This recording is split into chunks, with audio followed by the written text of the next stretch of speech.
আচ্ছা, তো শুরু করা যাক। তা আমরা আগের দিন কি কি জিনিস শিখেছিলাম সেটা একটু কম মানে শর্টে বলে দিই, মানে কি কি জিনিস আমরা নজর দিয়েছিলাম। আমরা বোঝার চেষ্টা করছিলাম হচ্ছে electron displacement in a covalent bond. তার মধ্যে দু ধরনের ইলেকট্রন ডিসপ্লেসমেন্ট নিয়ে আমরা প্রথম দিন কথা বলেছিলাম, সেটা হচ্ছে ইলেকট্রোম্যাগনেটিক এফেক্ট এবং ইন্ডাকটিভ এফেক্ট। এবার আমরা কথা বলতে শুরু করছিলাম রেজোনেন্স। এবার এই রেজোনেন্স ব্যাপারটা নিয়ে কথা বলতে শুরু করে আমরা অনেকগুলো জিনিসকে এনেছিলাম। প্রথমে এনেছিলাম যে অ্যাকচুয়ালি রেজোনেন্স কথাটার মানে কি। তাহলে ফার্স্ট আমরা বলেছিলাম যে হোয়াট ইজ রেজোনেন্স। রেজোনেন্স, ঠিক আছে, এই কথাটা আমরা বলেছিলাম। এটা কি সেন্সে বলেছিলাম, খুব মানে কি বলবো, ন্যারো সেন্সে বলিনি যে কেমিস্ট্রিতে কীভাবে রেজোনেন্সকে দেখা হয়। আমরা বলেছিলাম যে রেজোনেন্স অ্যাজ মানে একেবারে সায়েন্সের চোখে রেজোনেন্স ব্যাপারটা কী, আমরা সেই সূত্রে রেজোনেন্স বলেছিলাম। সেইটা বলতে গিয়ে আমরা বুঝেছিলাম যে রেজোনেন্স ইজ বেসিক্যালি খুব গ্রসলি বললে মিক্সিং অফ ডিফারেন্ট ওয়েভ, তাই তো, হ্যাঁ ডিফারেন্ট ওয়েভ। সেখানে আমরা বলেছিলাম যে যদি এটা একটা ওয়েভ হয় আর এটা আরেকটা ওয়েভ হয়, এরা মিক্স করে গিয়ে কোথাও এদের অ্যাম্পলিটিউড ভীষণ বেড়ে যাবে, কোথাও এদের অ্যাম্পলিটিউড ভীষণ বেড়ে কমে যাবে, যাবে। কোথাও অ্যাম্পলিটিউড খুব কমে যাবে। তো এটাকে আমরা রেজোনেন্স বলেছিলাম। Physics, chemistry, irrespective of the subject, সব জায়গায় এটাই রেজোনেন্স। এইবার আমাদের দরকার পড়লো যাতে এই ওয়েভ টোয়েভ এ তো ফিজিক্সের জিনিস আমরা বুঝে নিতে পারি, কিন্তু কেমিস্ট্রিতে ব্যাপারটা কী করে আসছে, কেমিস্ট্রিতে কী করে রেজোনেন্সের কনসেপ্টটা ইন্ট্রোডিউসড হচ্ছে, সেটা বোঝার দরকার হচ্ছে। সেই ইন্টারপ্রিটেশনের জন্যই আমরা দেখতে গেছিলাম যে কেমিস্ট্রিতে যেগুলো নিয়ে আমরা ডিল করি, মানে একটা মলিকুল, সেই মলিকুলের সাথে একটা ওয়েভের কী করে রিলেশন, সেটা বলতে গিয়ে আমরা, তাহলে আমরা বেসিক্যালি কেমিস্ট্রিতে মানে রেজোনেন্স হ্যাঁ ইন কেমিস্ট্রি সেটা ব্যাপারটা কি, সেটা আমরা বুঝতে চেষ্টা করছিলাম। সেটা বুঝতে চেষ্টা করতে গিয়ে আমি প্রথমেই যেটা বলেছি, আমি প্রমাণ করার চেষ্টা করেছি বা আমি তোমাকে বোঝানোর চেষ্টা করেছি যে কী করে একটা মলিকুল সেও আসলে একটা ওয়েভ। সেটা বলতে গিয়ে আমরা বলেছি যে প্রথমে আমরা দেখেছি একটা অ্যাটমকে নিয়ে, অ্যাটমের ক্ষেত্রে আমরা কী দেখেছি, অ্যাটমের ক্ষেত্রে আমরা ডিওগ্লি হাইপোথিসিস থেকে পেয়েছিলাম যে একটা ইলেকট্রন তাকে আর পার্টিকেল হিসাবেই অনলি ট্রিট করা যাচ্ছে না, এর আরেকটা নেচারে দেখা যাচ্ছে, সেটা হচ্ছে ওয়েভ নেচার। সেটা বলতে গিয়ে আমরা একটা ইলেকট্রনকে সিগনিফাই করার জন্য আর ইলেকট্রনকে কী বলবো ডিফারেন্সিয়েট করার জন্য আমরা বলেছিলাম যে তার চারটে কোয়ান্টাম নাম্বার আমার দরকার হয়, নেমলি প্রিন্সিপাল কোয়ান্টাম নাম্বার, তাই তো, অ্যাজিমুথাল কোয়ান্টাম নাম্বার, সরি আমি কী লিখছি এটা PNQ লিখে দিয়েছি, namely principal quantum number, azimuthal quantum number, magnetic quantum number and spin quantum number, ঠিক আছে। এই চারটে কোয়ান্টাম নাম্বারের উপর ভিত্তি করে আমরা একটা ইলেকট্রনকে স্পেসিফাই করতে পারি। কিভাবে করতে পারি না, সেই ইলেকট্রনটার আমরা একটা ওয়েভ ফাংশন বের করতে পারি। অর্থাৎ পৃথিবীর সমস্ত কিছুকে যেমন একটা ম্যাথমেটিক্যাল রিলেশন দিয়ে ডেসক্রাইব করা যায়, ঠিক তেমনি একটা ইলেকট্রনকে আমরা ডেসক্রাইব করতে পারি। লেটস সে ইলেকট্রনের ফাংশনটা যদি সাই অফ সামথিং ইলেকট্রন লিখি, সাই ই, সেটা সেটাকে আমরা কি বলছি, সেটাকে আমরা বলছি যে ইট উইল ডিপেন্ড, আর এটাকে আমি লিখছি ইজ এ ফাংশন অফ এই চারটে কোয়ান্টাম নাম্বার, ঠিক আছে। এই যে চারটে কোয়ান্টাম নাম্বার পেয়েছি, লেটস এটাকে আমি এন বলছি, অ্যাজিমুথাল কোয়ান্টাম নাম্বারকে আমি এল বলছি, ম্যাগনেটিক কোয়ান্টাম নাম্বারকে স্মল এম এল বলছি, অ্যান্ড স্পিন কোয়ান্টাম নাম্বারকে এস বলছি। তাহলে এটা ডিপেন্ড করছে N, L, M of L এবং স্পিন, এই কটার ওপর। It's a function of this four, ঠিক আছে, এইটা আমরা বলেছিলাম। তাহলে এই করে আমরা একটা অ্যাটমের মধ্যে থাকা একটা ইলেকট্রনকে একটা ম্যাথামেটিক্যাল ফাংশন দিয়ে ডিফাইন করেছিলাম। এরপর কি, এরপর হচ্ছে আমরা বললাম যে এই অ্যাটমগুলোই যখন কম্বাইন করে আমার একটা মলিকুল তৈরি করছে, কারণ আমি আখেরে ডিল করবো একটা মলিকুল নেই, সেই মলিকুলটা কি হচ্ছে, সেই মলিকুলটার ক্ষেত্রে আমরা বলছেন যেমন যদি আমরা হাইড্রোজেন মলিকুলের দেখি, তাহলে হাইড্রোজেন মলিকুলের অ্যাটমটা কীরকম দেখতে, এই আমার যদি নিউক্লিয়াস হয় এখানে একটাই ইলেকট্রন আছে, তাই না, হ্যাঁ হ্যাঁ একটা ইলেকট্রন আছে। তাহলে এই ইলেকট্রনটা কোথায় আছে, 1s আছে, 1s1। তাহলে লেটসে এই 1s এর যে ইলেকট্রনটা আছে সেই ইলেকট্রনটার ওয়েভ ফাংশন হচ্ছে, আমি বললাম সাই, লেটসে এটা হচ্ছে আমার সাই অফ, আচ্ছা সাই 1s লিখি, এটা ছেড়ে দিলাম, কারণ ইলেকট্রনের ওয়েভ ফাংশন মানে সেটা অরবাইটাল, এটাও আমরা বলি। হ্যাঁ কিছু বললে, না স্যার। হ্যাঁ, ইলেকট্রনের ওয়েভ ফাংশন মানে সেটা আকারে অরবিটাল, তাহলে আমি এটাকে বলছি সাই 1s। এবার একটা হাইড্রোজেন মলিকুল তৈরি করতে গেলে আমার দুখানা হাইড্রোজেন লাগবে, তারা কম্বাইন করবে, তাহলে দুটো হাইড্রোজেনেরই সাই মানে 1s ইলেকট্রন আছে, তাহলে এর ক্ষেত্রেও একটা ওয়েভ ফাংশন আছে সাই 1s বলে, এর ক্ষেত্রেও একটা ওয়েভ ফাংশন আছে সাই 1s বলে। লেটসে আমি এই হাইড্রোজেনটাকে মার্ক করলাম আমার 1 নম্বর হাইড্রোজেন হিসেবে, আর এই হাইড্রোজেনটাকে মার্ক করলাম আমার 2 নম্বর হাইড্রোজেন হিসেবে, তাহলে এইটাকে আমি বলতে পারি সাই 1s of 1 and Sai 1s of 2। এই দুটোকে আমরা কী বলছি, এই দুটোকে আমরা বলছি হচ্ছে অ্যাটমিক অরবিটাল, অরবিটাল, বা আরেকটু ভালো করে বললে অ্যাটমিক ইলেকট্রনিক ওয়েভ ফাংশন, ঠিক আছে, wave function, these are all functions, wave functions. আচ্ছা, তাহলে আমি যখন মলিকুলার অরবিটাল তৈরি করব, অর্থাৎ দুটো hydrogen individually as a atom ছিল, এটা একটা হাইড্রোজেন, এটা একটা হাইড্রোজেন, এদের দুটো ওয়েভ ফাংশন তারা বেসিক্যালি কম্বাইন করছে, ঠিক আছে, কম্বাইন করে কী হবে, কম্বাইন করে তারা একটা নতুন ওয়েভ ফাংশন তৈরি করছে। কীভাবে করছে জিনিসটা, সেই নতুন ওয়েভ ফাংশন নাম দিলাম আমি ফাই, ঠিক আছে, ফাই 1 নাম দিলাম। সেটাকে আমি কীভাবে করছি, যেমন আমরা, তুমি লিনিয়ার কম্বিনেশন সম্বন্ধে কিছু জানো? লিনিয়ার কম্বাইনেশন এটা একটা ম্যাথমেটিক্যাল জিনিস, জানো এটা? হ্যালো, শোনা যাচ্ছে আমার কথা? শোনা যাচ্ছে না মনে হচ্ছে। Hello, hello sir. হ্যাঁ হ্যাঁ স্যার, আমার মাইকটা চলছিল না। ও আচ্ছা আচ্ছা, ঠিক আছে। লিনিয়ার কম্বিনেশন সম্বন্ধে তোমার কিছু ধারণা আছে? না আমি সেটা বলে হ্যাঁ দিই। স্যার, যেগুলো ভেক্টরকে মানে হ্যাঁ কোনো বলো। ভেক্টরকে অ্যাড করার ক্ষেত্রে লাগে, যেমন V1 অ্যারো, V2 অ্যারো, হ্যাঁ এই এক্স্যাক্টলি, মানে জিনিস আমি যদি এই জিনিসগুলো বোঝাতে। হ্যাঁ হ্যাঁ খুব সিম্পল করে ভাবি যে আমার তিনটে আমার যদি বলি ইউনিট ভেক্টর, তিনটে ইউনিট ভেক্টরকে আমরা কী দিয়ে বলি, আই জে কে, তাই তো? এই তিনটে ইউনিট ভেক্টর তো। হ্যাঁ এবার যে কোনো একটা ভেক্টর এই ভেক্টর স্পেসে এ, তাকে আমি এই তিনটে ভেক্টর লিনিয়ার কম্বিনেশন হিসেবে লিখতে পারি। কীভাবে লিখতে পারি, let's say C1i plus C2j C1 C2J আর প্লাস C3K। C3k, ঠিক আছে। ঠিক তেমনি এই যে এই জিনিসটাকে বলা হচ্ছে লিনিয়ার কম্বিনেশন, লিনিয়ার কম্বিনেশন, যেখানে আমি যে ফান্ডামেন্টাল ভেক্টরগুলো থাকবে অথবা ফান্ডামেন্টাল ভ্যারিয়েবলগুলো থাকবে তাদের সঙ্গে একটা ওয়েটেজ কনস্ট্যান্টকে গুণ করে যোগ অথবা বিয়োগ করে আমি একটা নতুন ভেক্টর তৈরি করব। ঠিক এই কনসেপ্টটাকে আমি নিয়ে আসি আমার কোয়ান্টাম মেকানিক্সে। কোয়ান্টাম মেকানিক্সে নিয়ে এসে আমি বলছি যে এই যে আমার হাইড্রোজেনের দুখানা অরবিটাল ছিল, সাই 1s অফ 1 এবং সাই 1s অফ 2, এই দুটো অরবিটাল লিনিয়ার কম্বিনেশন করছে, লিনিয়ার কম্বাইনেশন করছে। এখান থেকে তুমি বন্ডিংটাও পড়তে পারো, বন্ডিংয়ে মলিকুলার অরবিটাল থিওরি বলে একটা জায়গা আছে তোমার বন্ডিংয়ের হ্যাঁ স্যার। চ্যাপ্টারে, সেইটা বেসিক্যালি হ্যাঁ এখান থেকেই শুরু হয়। যাই হোক, তো এইখানে দুটো, এই যে দুটো অ্যাটমিক অরবিটাল এরা লিনিয়ার কম্বিনেশন করবে, তাহলে এদের লিনিয়ার কম্বিনেশন অনেকভাবে আমি লিখতে পারি। লেটসে একটা লিনিয়ার কম্বিনেশন লিখলাম আমি ফাই 1, সেটা কী লিখছি, সেটাকে আমি লিখছি C1 সাই 1s1 প্লাস C2 সাই 1s2, বোঝা গেল?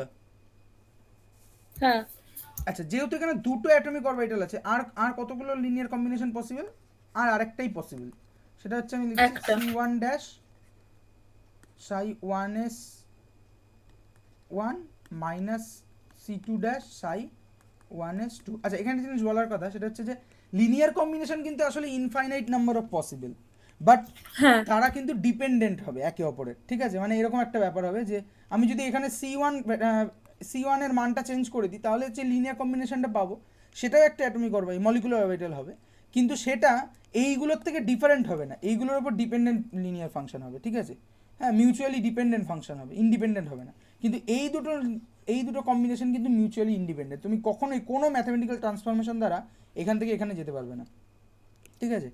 আচ্ছা, তাহলে এই যে দুটো আমি ফাংশন পেলাম, এই দুটো ফাংশনকে আমরা কি বলবো, আমরা বলবো মলিকুলার ওয়েভ ফাংশন, বোঝা গেল? হ্যাঁ স্যার। Molecular wave function.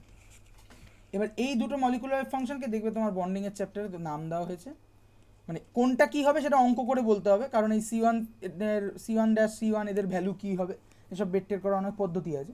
তো মোটামুটি আমি বলছি এইটা ধরো তোমার বন্ডিং হবে, বন্ডিং এমও, বন্ডিং মলিকুলার অরবিটাল, আর এটা হচ্ছে আমার অ্যান্টি বন্ডিং মলিকুলার অরবিটাল। ঠিক আছে, অর্থাৎ এই যে হাইড্রোজেন মলিকুলটা তৈরি হবে, এই হাইড্রোজেন মলিকুলটার মধ্যে দুখানা বেসিক্যালি আমার ইলেকট্রনিক ওয়েভ ফাংশন আমরা পেলাম, যেটাকে আমরা মলিকুলার ওয়েভ ফাংশন বলছি বা মলিকুলার অরবিটাল বলছি।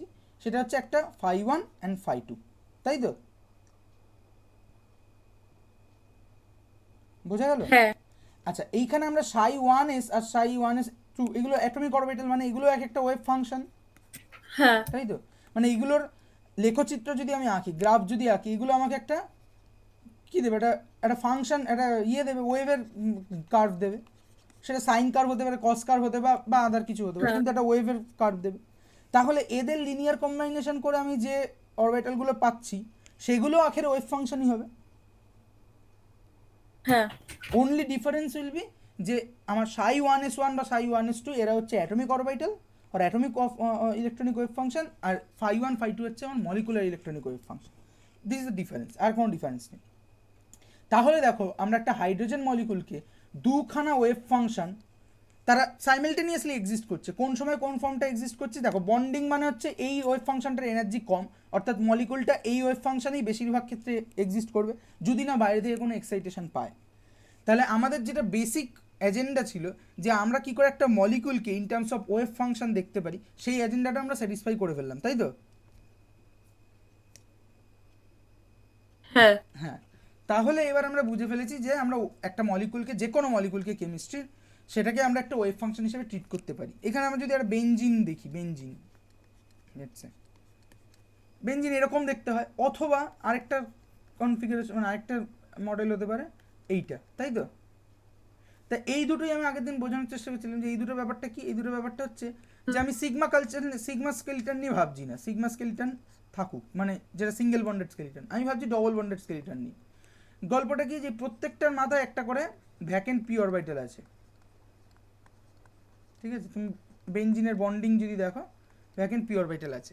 আচ্ছা, আমি যদি এটা মার্ক করে দিই, এটা C1, এটা C2, এটা C3, মানে কার্বনগুলোর নাম্বার করে দিচ্ছি, C4, C5, C6, ঠিক আছে?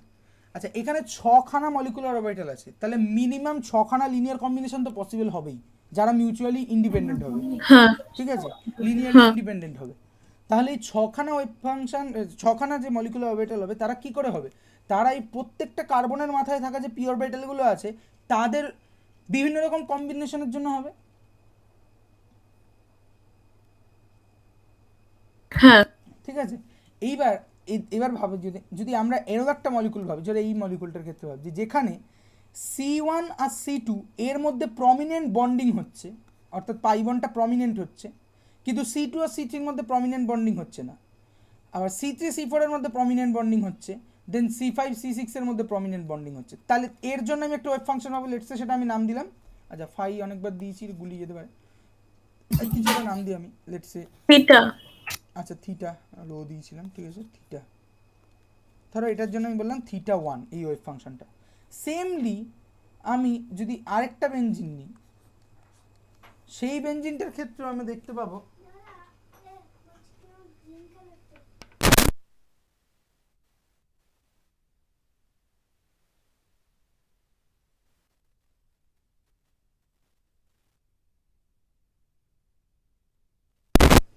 হ্যাঁ, তাহলে এখানে আমরা যদি আরেকটা বেঞ্জিন দেখি, তাহলে সেক্ষেত্রে আমরা আনডাউটেডলি বলতে পারি যে আগের বার যে কম্বিনেশনটা হয়েছিল এর বাইরে আরেকটা কম্বিনেশন পসিবল। সেটা হচ্ছে যে ধরো এই দুটোর মধ্যে বন্ডিং তৈরি হচ্ছে, এই দুটোর মধ্যে বন্ডিং তৈরি হচ্ছে, এই দুটোর মধ্যে বন্ডিং তৈরি হচ্ছে, বাকিদের মধ্যে যে ওভারল্যাপ নেই আমি তা বলছি না, কিন্তু ওভারল্যাপটা যেখানে বন্ডিংয়ে হচ্ছে তার তুলনায় অনেক কম। অর্থাৎ সোজা করে বললে পরে এইখানে একটা অ্যান্টি বন্ডিং কম্বাইনেশন তৈরি হচ্ছে, লিনিয়ার কম্বিনেশন, ওয়ারেস বন্ডিং কম্বাইনেশন, এখানে একটা বন্ডিং লিনিয়ার কম্বিনেশন তৈরি হচ্ছে। এইভাবে আমরা দেখো দুটো স্ট্রাকচারকেই আলাদা করে ব্যাখ্যা করতে পারলাম তো? হ্যাঁ হ্যাঁ, এই স্ট্রাকচারকে দেখবে বইতে লেখা আছে, কেকুলে একজন সায়েন্টিস্টের নাম, কেকুলে স্ট্রাকচার 1, কেকুলে স্ট্রাকচার 2, মানে ভাইস ভার্সা। এটাকে যদি স্ট্রাকচার 1 বলো তাহলে ওটা কেকুলে স্ট্রাকচার 2 হবে। ঠিক আছে, এইবার কথা হচ্ছে তাহলে এই যে দুটো ফর্ম আমি পেলাম, দুখানা স্ট্রাকচারাল ফর্ম পেলাম,